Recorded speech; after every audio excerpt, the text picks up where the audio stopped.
India. नमस्कार।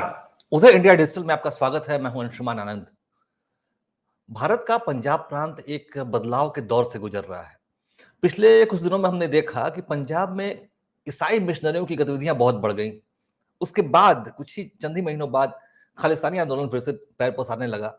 तो इन दोनों में कनेक्शन क्या है, इस बारे में बताने के लिए हमारे साथ मौजूद हैं सुरक्षा मामलों के बहुत बड़े जानकार और रिसर्च एंड एनालिसिस विंग के पूर्व अधिकारी आर.एस. सिंधिया को बहुत बहुत स्वागत है। सर, ये जो पंजाब में बढ़ती खालिस्तानी गतिविधियां हैं, देश तोड़ने वाली जो गतिविधियां बढ़ रही हैं और गांव गांव में ईसाई मिशनरियों का जाल फैलता जा रहा है, इन दोनों में क्या कनेक्शन है? आपके सुनने वालों को मेरा नमस्कार।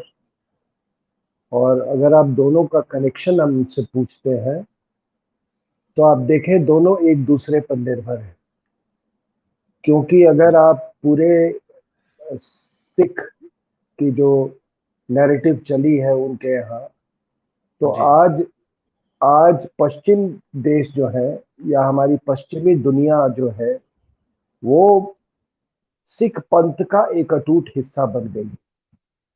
आज अगर किसी पंजाब में नौजवान से पूछें कि उसकी ज्वलंत उसकी अभिलाषा क्या है, तो वो कहेगा मुझे या तो कनाडा जाना है, अमेरिका जाना है, या ब्रिटेन जाना है और ऑस्ट्रेलिया जाना है।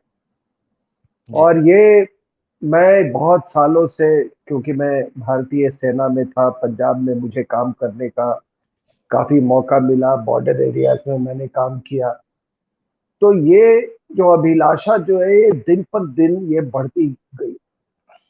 और आज अगर पंजाब के किसी भी आप नौजवान से अगर कहें कि आप गुजरात चले जाओ या कहीं और चले जाओ, या और मान लीजिए जो संपन्न राज्य है, या मुंबई चले जाओ, तो ज्यादातर वो इस बात को पसंद नहीं करते, वो पश्चिमी देश ही जाना चाहते हैं।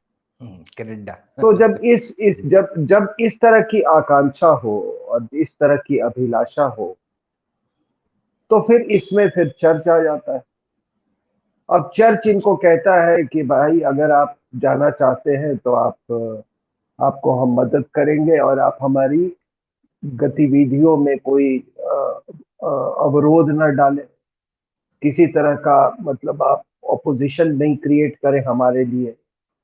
तो इसलिए ये वहां में कोई ऐसी संगठन नहीं है, कोई ऐसा राजनीतिक दल नहीं है जो कि इसको अपोज कर सके, इसका प्रतिरोध कर सके। तो इसलिए क्या होता है कि ये जो 1947 से लेके अंग्रेज के आने तक और 1947 तक में जिस तरह की क्रिश्चियन मिशनरियां, ईसाई गतिविधियां देखी गई, वो आज तक वो अभी तक नहीं, वो अब जो देखी जा रही है उससे कई गुना ज्यादा है, कम से कम 100 गुना ज्यादा। तो इसका एक ही कारण है कि ये जो इनकी जो लालसा जो है पश्चिम देशों को लेके, उसका ये फायदा उठा रहे हैं। मैंने कहा कि एक तो वीसा का प्रलोभन देते हैं, दूसरा क्या है कि एक ये भी इनको डर रहता है कि अगर मैंने चर्च के खिलाफ कुछ आवाज उठाई या चर्च की जो दुष्ट तरीके हैं उनके धर्मांतरण करने के, अगर उसके तरफ आवाज उठाई, तो शायद हमारा जो बाहर पश्चिम देशों में जाने का जो हमारा एम्बिशन है या हमारी जो सोच है उसमें बाधा पहुंच सकती है। सर, तो आपने ये बताया कि जो पंजाब के युवाओं की विदेश जाने की आकांक्षा है, उसको चर्च इनकैश करता है और पंजाब के गांव-गांव में अपनी गतिविधियां फैलाता जा रहा है। सर, हमने पिछले कुछ दिनों में देखा कि पंजाब में हर गांव में चर्च खड़ा होता जा रहा है और बजिंदर सिंह जैसे कई सारे प्रचारक, ईसाई प्रचारक जो हैं, लोगों के अंधविश्वास का फायदा उठाकर उन्हें बहुत तेजी से कन्वर्ट कर रहे हैं। लेकिन वो जो कन्वर्जन है पंजाब में, उसमें खास बात यह है कि सिख अपनी पगड़ी नहीं छोड़ते। तो ये क्या मामला है? मतलब वो सिख पहचान भी बना के रखना चाहते हैं, ईसाई बन जाते हैं, इसमें क्या मामला है ये? नहीं, देखिए वो तरीका बड़ा तरीका एक ही तरीका देखा गया है पूरे देश में और पंजाब में खास करके कि आप धर्मांतरण ईसाई में आप मजहब परिवर्तन करते हैं और जो लोग अभी मजहब परिवर्तन हो रहा है तो उसमें ना तो उनको अपनी वेशभूषा, न संस्कृति, न भाषा, न यहाँ तक कि पूजा पद्धति भी नहीं बदलनी होती। फर्क सिर्फ इतना हो जाता है कि अ, आप जीसस के क्रॉस का घरों में प्रवेश हो जाता है। अभी मैं देख रहा था कि गुड फ्राइडे के दिन कई गुरुद्वारों में लंगर का प्रसाद बांटा गया गुड फ्राइडे के दिन। तो आजकल तो सोशल मीडिया है, लोगों तक खबर बहुत जल्दी पहुंच जाती है। तो इसका ये आप देखिए, अभी आपने पढ़ा होगा अखबारों में कि एक जालंधर में एक यूनाइटेड पंजाब पार्टी के गठन की घोषणा की है चर्च ने, ठीक है ना। जी। तो मैंने ये सोचा कि आखिर आखिर इस समय में इनको इतनी मतलब इतना इनको कॉन्फिडेंस कहाँ कहाँ से आया, इनका इतना विश्वास कहाँ से आया कि अब राजनीति में ये प्रत्यक्ष रूप से ये मतलब अब अपना प्रभाव डालने वाले हैं। अभी तक तो जी अप्रत्यक्ष रूप से था, पूरे देश में आप देखें तो अप्रत्यक्ष रूप से था और सर, अप्रत्यक्ष आप रूप से एक जी जी जी जी, नहीं, मैं आप मेरे को बात पूरी पूरी बात करें, बोले। हाँ, हाँ। अपनी बात पूरी तो करें। जब मैं हाँ, मैं अप्रत्यक्ष रूप से बात कर रहा हूँ तो अभी तक हमने देखा कि जो नॉर्थ ईस्ट के जो राज्य हैं वहाँ पे जैसे मेघालय हो गया और आपका ये मेघालय,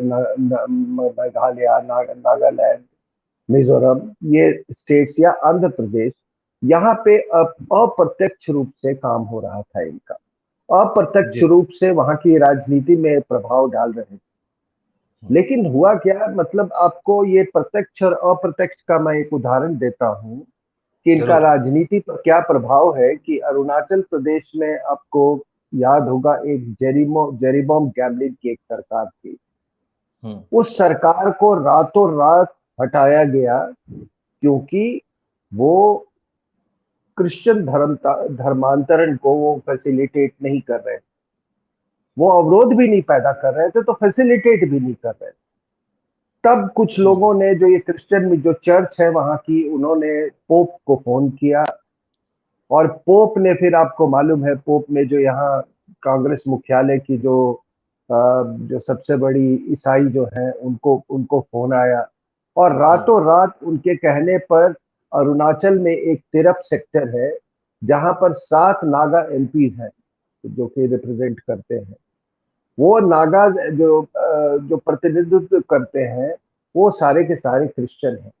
उनको बोल के सरकार को रातों रात उनको बगावत करवा दी गई उनसे और सरकार को बदल दिया गया। तो ये सबसे बड़ा उदाहरण मैं आपको दे रहा हूं कि जी दिल्ली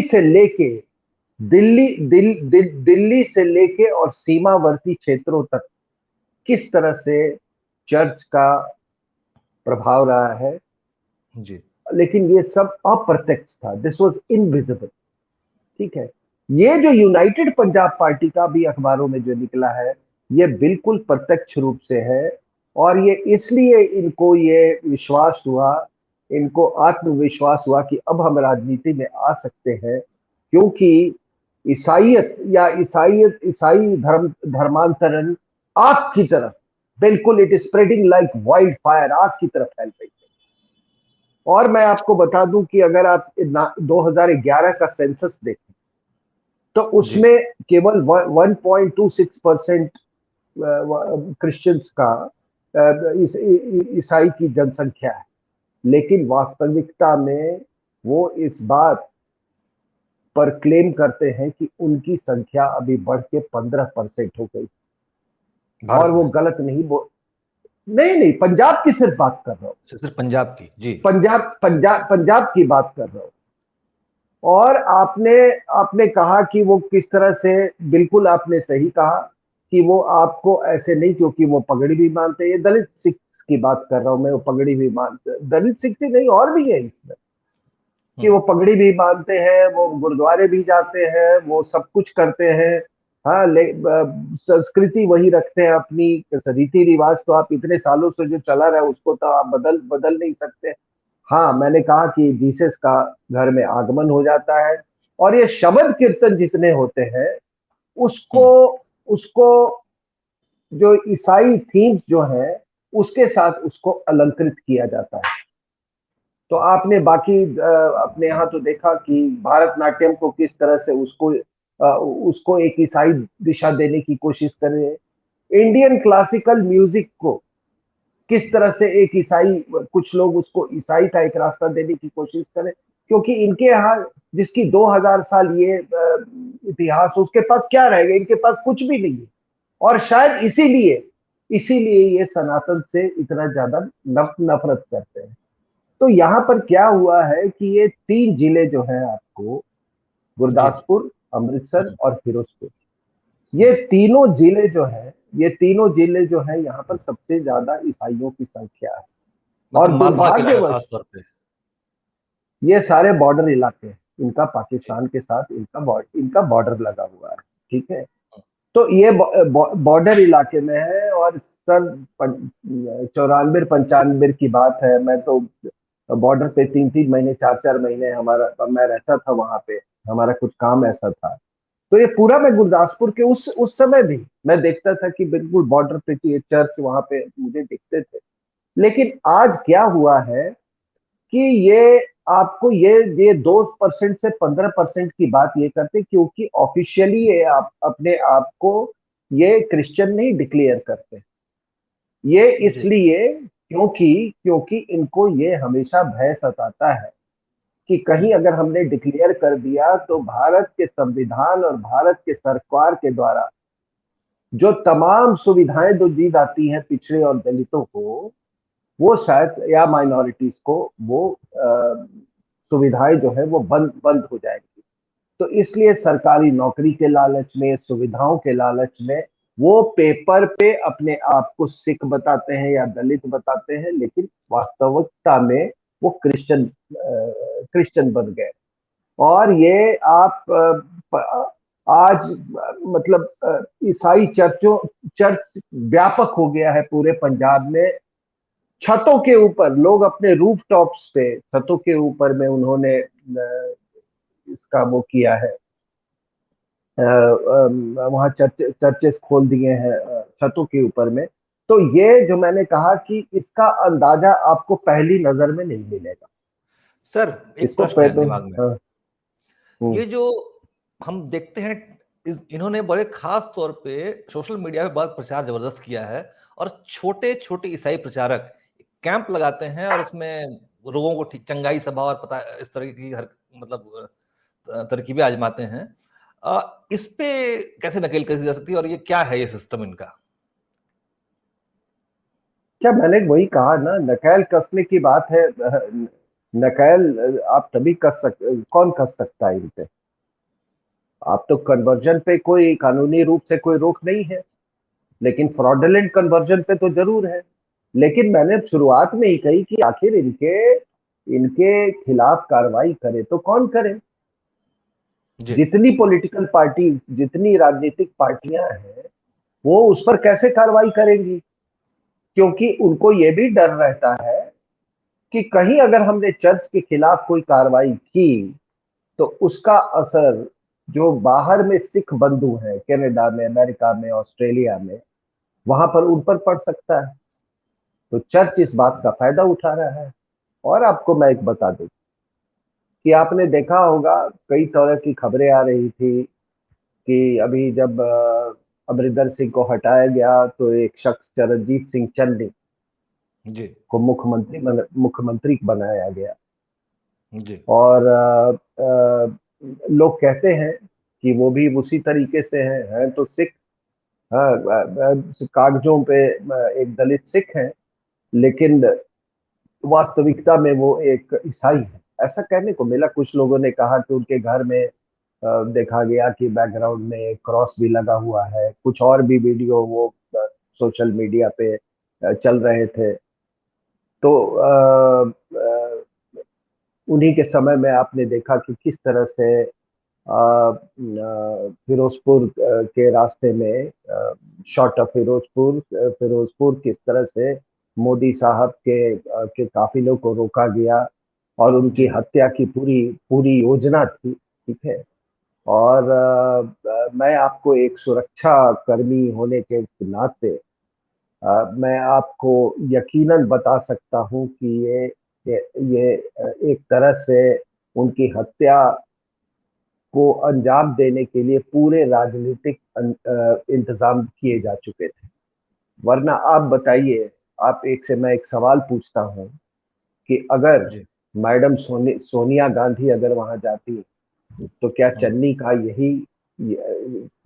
चन्नी चन्नी का यही बर्ताव होता? वो जी तो मुझे बिल्कुल बिल्कुल याद अपने है सर। मुझे बिल्कुल याद है हाँ कि हाँ सीएम प्रोटोकॉल होने के बावजूद सीएम उस काफिले में हाँ शामिल नहीं थे, राज्य सरकार हाँ। के वरिष्ठ मंत्री शामिल नहीं थे, और मतलब एक तरीके से और पीएम का काफिला उसके अकेले वहां से गुजर रहा था। हाँ, और सबसे बड़ी बात है कि वो वहां तक पहुंच गए थे, मतलब जहां पर इनके लिए वो घात लगाया हुआ था, जिसे अंग्रेजी में एम्बुश कहते हैं, एक तरह का, वो पुल के ऊपर हम्म, में, वो पाकिस्तान के बिल्कुल ही आर्टिलरी रेंज में था। तो हम्म, ये उसके बाद आपने देखा कि ये जो यूनाइटेड पंजाब पार्टी जो है उसने कहा है कि ये जो अभी जो ट्राजेक्ट्री लिया है ये खालिस्तान का नैरेटिव ने वहां पे, हम्म, तो कहते हैं कि एक जो अमृतपाल सिंह वगैरह और उसके पहले फार्मर एजुटेशन को लेके, तो हम्म, उनका मानना है कि एक ध्रुवीकरण हो गया है और एक राजनीतिक वैक्यूम सा आ गया है, और उस राजनीतिक वैक्यूम को वो कहते हैं कि हम इसका लाभ, अभी अभी वक्त है कि हम इसका लाभ उठा सकते हैं। तो जी, इसीलिए इसीलिए यूनाइटेड पंजाब पार्टी का ये हुआ। लेकिन आप इस बात को, मैं जब चन्नी की बात कर रहा हूं, हम्म, तो आपको मालूम है कि अरविंद केजरीवाल और चर्च की क्या पृष्ठभूमि है? बिल्कुल अच्छी तरह मालूम है। 2015 को याद कीजिए, हम्म, यहां चर्चेस पर बड़े पूर्व नियोजित और कैलिब्रेटेड तरीके से, हम्म, बड़े कैलिब्रेटेड तरीके से चर्चेस पे हमला किया गया। वो हमला सिर्फ इसलिए किया गया था कि ताकि बाहर के देशों में इस ये खबर उछल जाए और इनको चर्च के द्वारा ज्यादा से ज्यादा फंडिंग फंडिंग आ जाए, ठीक है। तो हम्म, कहीं चन्नी को तो इसलिए नहीं लाया गया था ताकि वो चर्च परस्त केजरीवाल को या आम आदमी पार्टी को पंजाब में सत्ता का वो रास्ता बना के दे दे। हम्म, क्योंकि ये सबको मालूम है कि केजरीवाल जो है वो बी टीम है कांग्रेस का। ये जी, कांग्रेस के नीचे वाले भी नहीं जानते हैं, ये सिर्फ ऊपर ऊपर ही है, ठीक है। ये हम्म, ऊपर ऊपर ही है। और एक बात इसी के साथ मैं जोड़ के कहता हूं, हम्म, अगर आपको आश्चर्य नहीं होना चाहिए कि ये सचिन पायलट है, ये भी आम आदमी पार्टी ज्वाइन कर लेगी, ये कांग्रेस के बी टीम के रूप में, ठीक है ना। तो ये गेम सभी जगह चल रहा है, समझे कि सचिन नहीं? पायलट अनशन पे बैठा है आज वसुंधरा का नाम लेके, गहलोत का नाम लेके, और आज आपने बिल्कुल सही नहीं, कहा कि मैं कह रहा हूँ, मैं कह रहा हूँ कि ये आपको आश्चर्यचकित नहीं होना चाहिए कि जो महारानी जो है वो इसको इसको एक्टिवेट कर देंगी। क्योंकि भाई देखिए, राजनीति में वो उनको मालूम है कि जो असली जी, कांग्रेस है वो मर चुका है। राहुल गांधी जो ये कहते हैं कि मैं वो उन्होंने कहा ना कि राहुल गांधी मर गया, तो वो नहीं कह रहे हम्म, थे। उनका कहने का मतलब था कि वो कांग्रेस मर गई, अब एक नया कांग्रेस खड़ा हो रहा है, ठीक है ना। जी। तो ये अच्छा ये सर। गेम है तो। जी। हाँ, एक मिनट, तो मैं ये कह रहा हूँ, मैं मेरी धारणा ये है कि ये हम्म, एक बी टीम का ये था, तो हो सकता है कि चन्नी को इसीलिए लाया गया हो ताकि वो रास्ता साफ करे। वो तो मोदी को ही मतलब हमेशा के लिए रास्ते से साफ करना ये लोग चाहते थे कि ताकि चर्च की मतलब ये का काम चलता रहे। और जी इसीलिए अब आप देख रहे हैं कि ये किस तरीके से खालिस्तान और इनका ये गठजोड़ हो गया है। आपको मैंने उसके कारण भी बताया कि खालिस्तान को चर्च चाहिए और चर्च को खालिस्तान चाहिए। अब आप एक बात बताइए कि इन्होंने एक ऑर्गेनाइजेशन खड़ी की, पेंटाकोस्टा क्रिश्चियन प्रबंधक कमेटी। अब ये बिल्कुल इसकी प्रेरणा तो इनको एसजीपीसी में से मिली है, ये शिरोमणि शिरोमणि गुरुद्वारा प्रबंधक कमेटी। गुरुद्वारा प्रबंधक कमेटी में। अब ये एक दूसरे के मतलब ये कॉम्पिटिटिव मोड में भी मतलब वो कंपटीशन भी देने लगे हैं सर एग्जैक्टली मैं आपसे इनको। यही पूछना चाहता था कि इतनी बड़ी संस्था सिखों की अकाल तख्त है, क्या उन्हें समझ में नहीं आ रहा कि हम नंबर गेम में क्रिश्चियन से पिछड़ रहे हैं और ये भविष्य में जाके सिखिज्म के लिए घातक होगा? देखिए, आपको मैं एक ये समझ दे रहे हैं। एक आंध्र प्रदेश का मैं एग्जांपल दे रहा हूँ। जी इसमें कोई दो राय नहीं हो सकती है कि आज आंध्र प्रदेश को चर्च संचालित कर रहा है। और ये जो अभी मुख्यमंत्री है वहाँ का जगन रेड्डी, ये एक ईसाई है। रेड्डी नाम लिखता है, वो अलग वही मैं कहा ना, जो आपने प्रचलन आप देख रहे हैं कि आपको संस्कृति भी नहीं बनी, क्योंकि आप रंग तो बदल नहीं सकते। जी आपको एक बार मालूम है, आपको इसके साथ एक और मैं बात बता दूं कि 12वीं शताब्दी तक जीसस को सांवला दिखाया जाता था, क्योंकि ये जेरूसलम का इलाका जो है वहां पर तो गोरे होते नहीं है। जब क्रिश्चियनिटी फैला है यूरोप में, और तो इसको पश्चिम से इसको आइडेंटिफाई किया जाने लगा, ठीक है ना। तब जीसस क्राइस्ट को गोरा दिखाना, उन्होंने गोरा दिखाना शुरू किया। तो इसी तरीके से ये यहाँ पर भी जो मैंने कहा कि ये रेड्डी है, तो किस तरीके से वहाँ एक ईसाई सरकार है, मौजूद है आंध्र प्रदेश में। इनके पिता भी जाहिर सी बात है वो भी क्रिश्चियन थे। अब देखिए पिताजी ने, अब इस बात को ध्यान से सुनिए, ध्यान से सुनिएगा इसको, कि पिताजी को पावर में लाने के लिए चर्च ने ढेर सारा पैसा खर्च किया, ठीक है, वाई राजशेखर रेड्डी को। तो 2000, हाँ, वाई राजशेखर रेड्डी को, तो 2004 में इन्होंने लोकसभा में कोई 29 सीटें जीती। मैं लोकसभा की बात कर रहा हूं, और ये 29 सीटों का ब्लॉक इन्होंने सोनिया गांधी को गिफ्ट कर दिया, ठीक है। और जबकि क्योंकि उस समय तेलुगु देशम का जो प्रदर्शन था वो आपको मालूम है बहुत खराब हो गया था, जिसकी लीड नहीं। जी जी जी। तो 29 सीटों का ब्लॉक इसने सोनिया गांधी को दे दिया। सोनिया गांधी के पास केवल 145 सीटें थी, और वो एक सीट मायने रखता था उस समय। 145 तो कोई नंबर होता नहीं। तो 29 सीटों का ये करके ये एक तरह का क्वीन मेकर बन गया, ठीक है। और उसके बाद 2009 में इसने फिर 33 सीटों का योगदान दिया। जब कोई 206 सीट, तो उसमें 33 सीट इसके। So he contributed such a huge block. तो एक्चुअली आपने देखोगे तो सोनिया गांधी को भारत की महारानी की गद्दी पे बिठाने में वाई राजशेखर रेड्डी का एक बहुत बड़ा रोल था, और उसके पीछे पूरा चर्च का बहुत बड़ा सपोर्ट था। अब जब कोई क्वीन मेकर बन जाता है तो फिर जाहिर सी बात है कि जो प्रोटेजी से मेंटोर से बड़ा तो प्रोटेजी नहीं हो सकता है, ठीक है। तो प्रोटेजी को जान गंवानी पड़ी बड़े मिस्टीरियस सर्कमस्टांसेस में। प्लेन क्रैश में जी। उनका प्लेन क्रैश कर गया।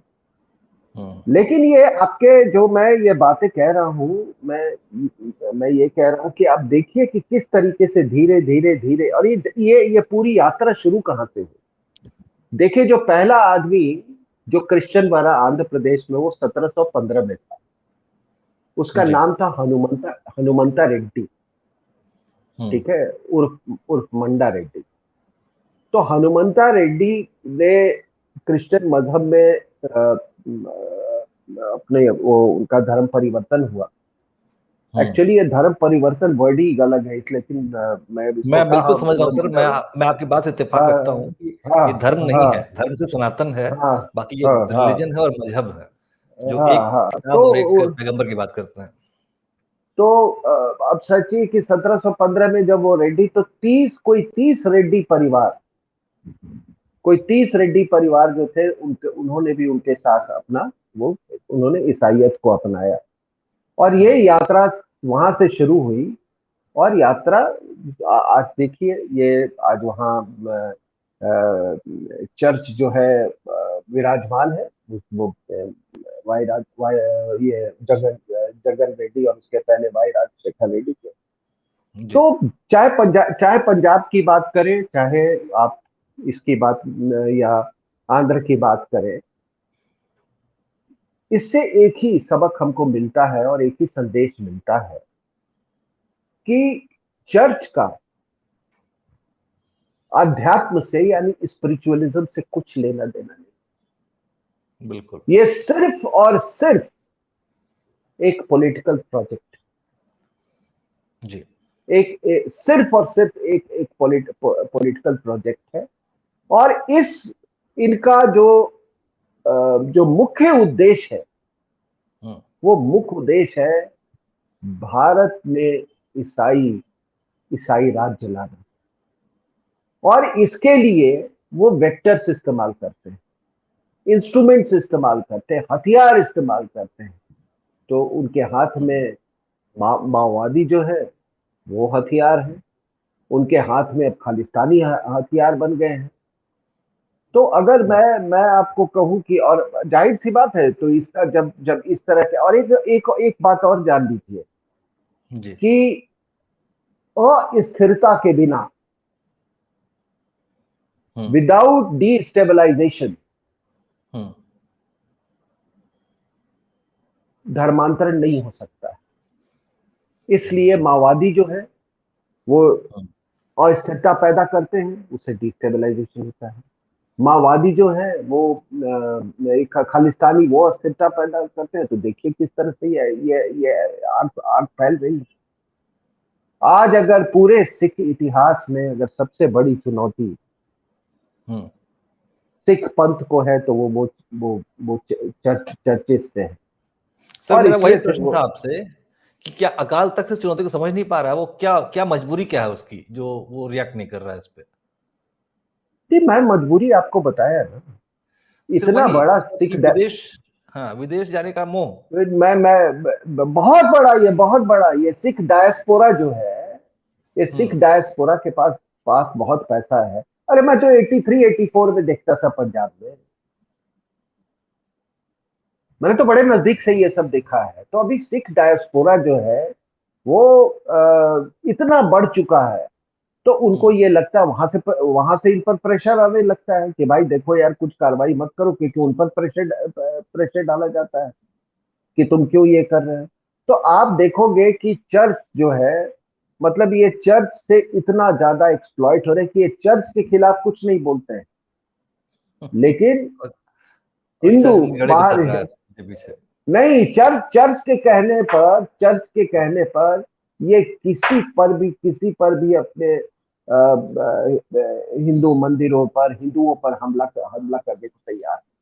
जिहादियों, अब जाहिर सी बात है कि जब डिस्टेबलाइजेशन हो रहा है बॉर्डर एरियाज का, तो पाकिस्तान का हम्म। जो K2 प्लान है वो सफल, मतलब मतलब ये एक नई तरह की प्रॉक्सी वॉर हो रही है। तो जी। एक तरह से चर्च जो है पाकिस्तान के प्रॉक्सी वॉर में एक कैटलिस्ट का काम कर रहा है।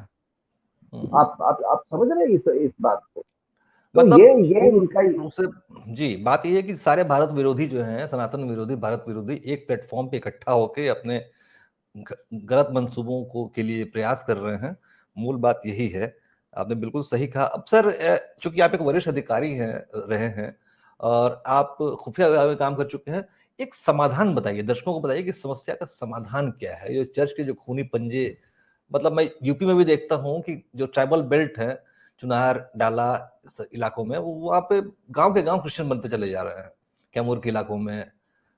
तो इसका समाधान बताइए, क्या समाधान है इस समस्या का, क्योंकि ये खोखला कर देगी, दीमक पूरे देश की जड़ को खोखला कर देगी।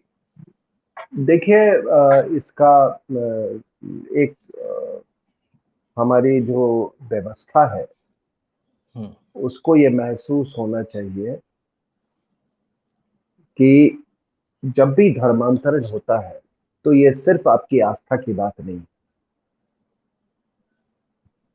आप किसी आस्था को छोड़ के आप आस्था बदल सकते हैं। जब आपको अपनी पुरानी आस्था से जब तक नफरत न हो या आपके अंदर वो नफरत पैदा नहीं किया जाए, तब तक आप अपनी आस्था नहीं बदलेंगे।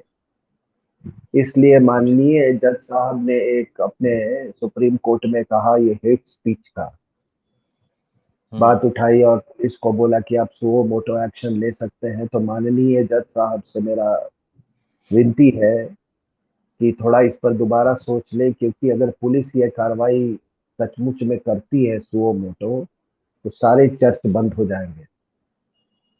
क्योंकि वहां पर ये संडे जो मीटिंग्स होते हैं, उनके जो प्रेयर मीटिंग्स होते हैं, कांग्रीगेशन होता है चर्च में, उसमें नफरत नफरत के अलावा और कुछ, केवल हिंदुओं को गाली दी जाती।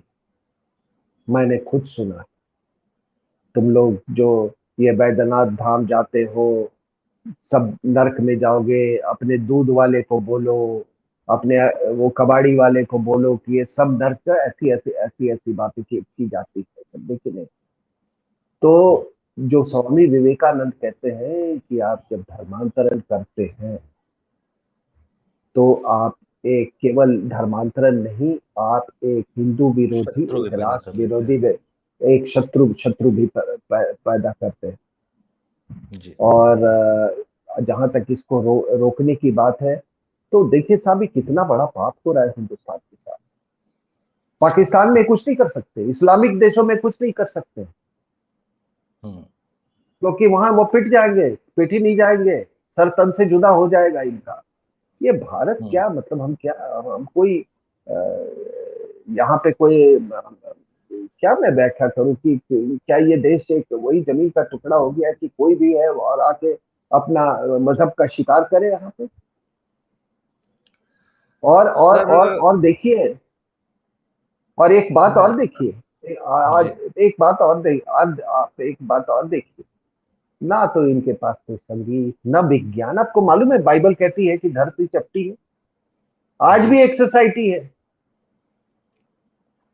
11वीं 12वीं शताब्दी तक। ये बताइए आपकी ये तमाम ये जो कोलंबस या वास्को ड गामा वगैरह, ये पहले के क्यों नहीं आए थे, पैदा हुए थे? क्योंकि चर्च सर ने कहा था कि आप जी बिल्कुल सही कह रहे हैं, आप बिल्कुल सही कह रहे हैं। आपने बात पूरी करिए सर, आप रुकिए मत।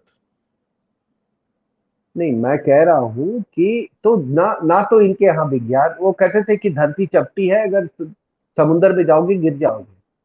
तो जब ऐसा, जिसकी ऐसी पृष्ठभूमि हो, अगर उनके ये न विज्ञान है, न कोई कला है, न कोई मतलब, बस इसीलिए ये इतने षड्यंत्र कर रहे हैं, बिकॉज ये जानिए, ये एक पॉलिटिकल और आर्थिक प्रोजेक्ट है। आप देखोगे कि जहां जहां जहां जहां मिनरल रिच एरियाज है, ठीक है, या जहां जहां मतलब इकोनॉमिकली रिच एरियाज है, वहां वहां पाकिस्तान, ये चर्च का सबसे बड़ा, उनकी गतिविधियां सबसे ज्यादा होती है। आपको जी मालूम है कि छत्तीसगढ़ में कितने रेयर अर्थ मटेरियल है? छत्तीसगढ़ हुआ, उड़ीसा हुआ, जहां जहां आप बिल्कुल सही कह रहे हैं, उड़ीसा जहां जहां है, माइनिंग है वहां पे, और इवन आंध्रा, आंध्रा में भी जहां जहां माइनिंग हाँ है, यूपी में हाँ। भी जहां जहां ट्राइबल मेघालय बेल्ट में है, माइनिंग है, बस्तर में, आपने मेघालय देखा में। चर्च ने कोंडाकुलम प्रोजेक्ट के साथ क्या किया? अभी हाँ। केरला में डीप सी पोर्ट बन रहा है, वहां पर इन्होंने उसको रुकवाने की कोशिश की। अभी वो रबड़ प्लांटेशन को लेके वो, तो ये है क्या आखिर? और आप फिर आप हिंदुओं को कहते हो कि आप ये मतलब आप कोई आप राजनीति में धर्म नहीं लाए। अरे हम्म। राजनीति में तो हम धर्म ला रहे हैं, वो तो राजनीति में मजहब ला रहे हैं, और वो भी पूरी दुष्टता से। अब इस जी। दुष्टता को ये करने के लिए एक पूरा एक कानून लाने की आवश्यकता है। बहुत स्ट्रिंजेंट कानून, बहुत स्ट्रिंजेंट कानून। और मुझे ये थोड़ा, हमारे तो पंजाब के संदर्भ में आज कर रहे हैं कि सिख भाइयों से मेरा अनुरोध है कि इस बात पर थोड़ा विचार करें। लेकिन आप नहीं तो आप बिल्कुल आंध्रा के ही रास्ते पे आप आप बिल्कुल अग्रसर हो, और वही हाल होगा जो आज आंध्र प्रदेश का हुआ है। जी, आप सही कह रहे हैं। सर, मैं एक बात कहना चाहता हूँ आपसे, मैं आपकी राय जानना चाहूँगा कि क्रिश्चियनिटी और चर्च का जो मूल आधार है वो है जीसस जीसस क्राइस्ट की लाइफ। और मैंने आज से कुछ सालों पहले थोड़ा रिसर्च की थी और एक आर्टिकल लिखा था जिसमें मैंने ये पाया कि Jesus was not Christian, Jesus was a Hindu, सनातनी। क्योंकि उनकी शिक्षा दीक्षा कश्मीर में हुई थी। मैंने कुछ ईसाई विद्वानों से बात की तो उन्होंने मुझे ये कह के चुप कर दिया कि हम जीसस के सिर्फ 3 सालों के बारे में जानते हैं, कि बाकी 30 साल वो कहाँ रहे। 7 साल तक वो यरूशलेम में रहे, 7 से 30 साल की उम्र तक वो कहाँ रहे हमें पता ही नहीं है, और हम इस बात पर चर्चा करना भी नहीं चाहते हैं। तो इससे मुझे महसूस हुआ कि जीसस की जो अपब्रिंगिंग थी, जो शिक्षा दीक्षा थी, वो कश्मीर में पहलगाम इलाके में हुई थी, और उन पे हिंदू और बौद्ध सनातनी विचारों का बहुत प्रभाव था। इसीलिए उनकी जो उनका जो उनकी शिक्षाएं थी वो पहले के पैगंबरों से बिल्कुल अलग थी। गाल पे थप्पड़ मारो, दूसरे गाल आगे कर दो, ये सब बौद्ध और सनातनी शिक्षाएं हैं। तो यदि हम इस विचार को प्रोपोगेट करें कि जीसस वाज सनातनी, तो तुम किस क्रिश्चियनिटी की बात कर रहे हो? तो क्या ये बेहतर नहीं होगा? नहीं, मैं तो इस समय जो आप बात कर रहे हैं, मुझे इस बात का ज्ञान है, मैंने वो किताब भी पढ़ी है। जी। किस तरीके लॉस्ट से वो गॉस्पेल। जो, जी। या जो ऑथर जो है वो किस तरीके से लद्दाख के मोनेस्ट्री में गया, वहां पर उसको कुछ कागजात मिले बुद्धिस्ट मोनेस्ट्री में। वो तमाम हम्म। वो चीजें मैं उसमें वो जाना ही चाहता। होल्गर मैं कर्स्टन मुझे नाम था सर उसका, उस अमेरिकी लेखक का जी नाम था जी होल्गर जी कर्स्टन। जी जी। जीसस लिव्स इन मेरा इंडिया मेरी उस बुक का नाम था। मेरी मेरी मेरा वेरी। सबसे मेरा एक बात आपको बताऊं मैं, कि दुनिया में आप कहते हैं कि इसका हल क्या है, तो सॉल्यूशन क्या है। तो मैं एक बात बता दूं आपको कि दुनिया में, अच्छा बताइए कौन सा, हम ही कहते हैं ना कि एक सनातन है, हम सनातन है। जी। सनातन मीन्स एटर्न एटर्नल, ठीक है ना? इटर्नल, ये शाश्वत। ये कहते हैं कि हम 2000 साल पैदा हुए। हम्म। इस्लाम कहता है कि 1400 साल पैदा हुए हैं। कोई वैक्यूम में तो नहीं पैदा हुआ। हम्म। आज भी अगर आप देखेंगे तो मान हम्म। लीजिए पिरामिड्स है, वो किसने बनाया है? हम्म। उस समय तो ईसाइयत नहीं थी, इस्लाम भी नहीं था, ठीक है। जी। मान लीजिए आप इंडस वैली सिविलाइजेशन देख लीजिए, आज भी कई पहलू हैं इंडस वैली सिविलाइजेशन को कि ये तमाम क्रिश्चियंस और इस्लाम और ये इसको कहीं मैच नहीं कर सकते हैं, ठीक है। आपको तो ये भी नहीं मालूम था कि ये, तो मेरा क्या कहने का मतलब है कि देखिए, जब आप सॉल्यूशंस की बात करते हैं, आखिर ये क्यों आपसे इतना ज्यादा घबराते हैं? बिल्कुल आपने सही इसलिए कहा कि हाँ, कि इनका कोई इतिहास नहीं है। आपने शुरुआत में ये बात कही थी ये कि ये ये इनकी जलन इसलिए है। इसलिए नहीं नहीं, इसलिए घबराते हैं हम्म। क्योंकि वो जानते हैं कि वो बिल्कुल, उनकी जो आस्था है वो अवैज्ञानिक है, ठीक है। तो खोखली वो भी। अवैज्ञानिक है, खोखली है। इसीलिए क्या करते हैं, ये कीर्तन का भी सहारा ले लेंगे, शब्द का भी सहारा ले लेंगे, भारतनाट्यम का भी। और ये आज से नहीं है। आपने एक वो पोर्चुगीज वो प्रीस्ट का सुना होगा, रॉबर्ट डी नोबली। जी। वो ब्राह्मण भी बना, तमिलनाडु में, आज के तमिलनाडु के एरिया में बहुत उसने मतलब धर्मांतरण करने की कोशिश। तो धर्मांतरण के प्रोसेस में वो सोचिए कि कितना धूर्त आदमी, धोती पहनना शुरू कर दिया, चोटी रखना शुरू कर दिया। हाँ, हम्म। उसके बाद वो पंडित बना, पंडित से फिर साधु बना, फिर उसने कहा कि मैं पांचवा वेदा का मैं लिख रहा हूँ। तो ये सारे, ये धूर्तता, वही धूर्तता आज तक है, वही धूर्तता आज तक है।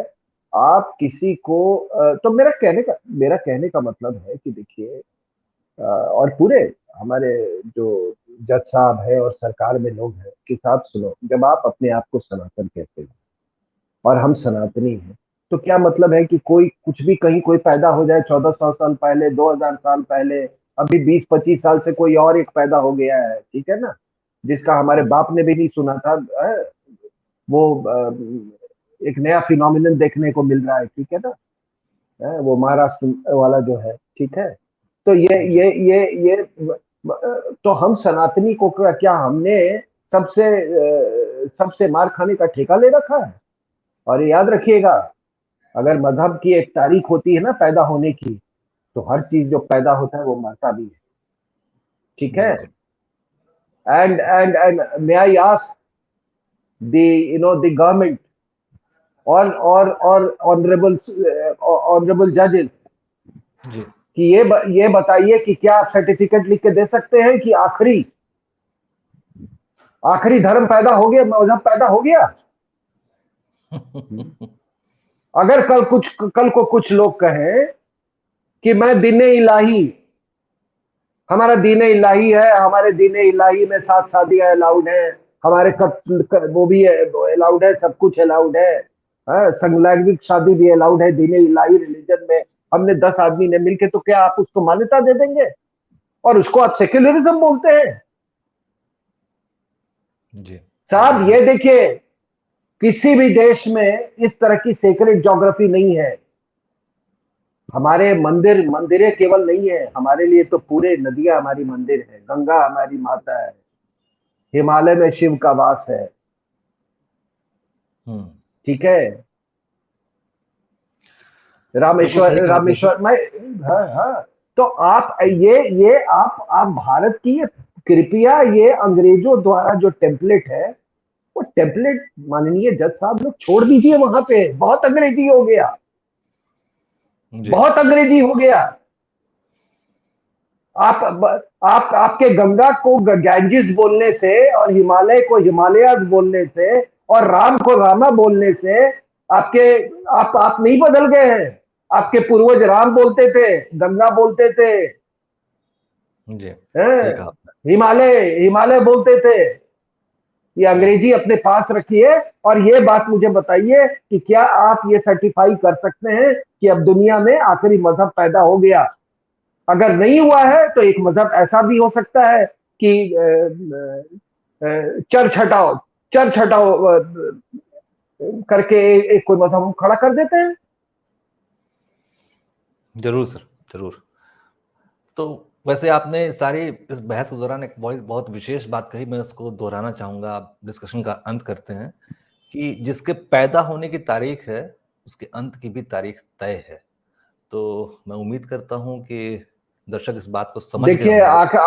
आखिरी में मैं आपको एक और बात कहना चाहता हूँ कि अ, देखिए, जब ईस्ट इंडिया कंपनी आई थी ना यहाँ पे, जी। तो उसकी शुरुआती यात्रा जो थी वो व्यापार से शुरू हुई थी।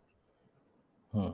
जैसे जैसे व्यापार बढ़ता गया, राजनीति में उसका दखल अंदाजी होता रहा, फिर वो किंग मेकर बन गए, किंग मेकर से वो खुद शासक बन गए।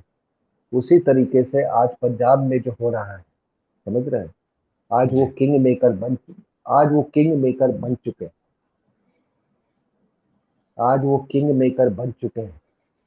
जो आज सरकार देख रहे हैं ना वहां पे, वो बिल्कुल हम्म। चर्च के द्वारा संचालित एक सरकार है, ठीक है। हम्म। अरविंद केजरीवाल एक चर्च का आदमी है, समझ रहे हैं। आप इसकी पृष्ठभूमि पढ़ लीजिएगा।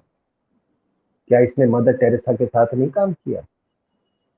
क्या ये सोनिया गांधी के नेशनल एडवाइजरी काउंसिल के काफी नजदीक नहीं था? क्या सोनिया गांधी ने मनमोहन सिंह को नहीं लिखा था कि इसकी पोस्टिंग मत करो? क्या? तो जिस तरीके से ईस्ट इंडिया कंपनी का, उसी तरह से पंजाब में अभी वो किंग मेकर से आप देख लो कि वहां के वो शासक बन जाएंगे। वो दिन दूर नहीं। जी, तो हमारी बहस के आज के मूल मुद्दे थे कि एक कठोर कानून बने और इन हम अपने मीडिया प्लेटफॉर्म के जरिए इनको उजागर करें और इनके कलुषित विचारों को जनता के सामने लाएं ताकि जनता जागरूक हो, इनके टेंट्रम्स को, इनके हथकंडों को समझे। उदय इंडिया से बात करने के लिए आपका बहुत बहुत धन्यवाद सर। हम चाहेंगे कि आप समय समय पर हमारा ऐसे मार्गदर्शन करते रहें और दर्शकों को लाभ पहुंचे इससे। बहुत बहुत धन्यवाद sir. Thank you so much. बहुत धन्यवाद।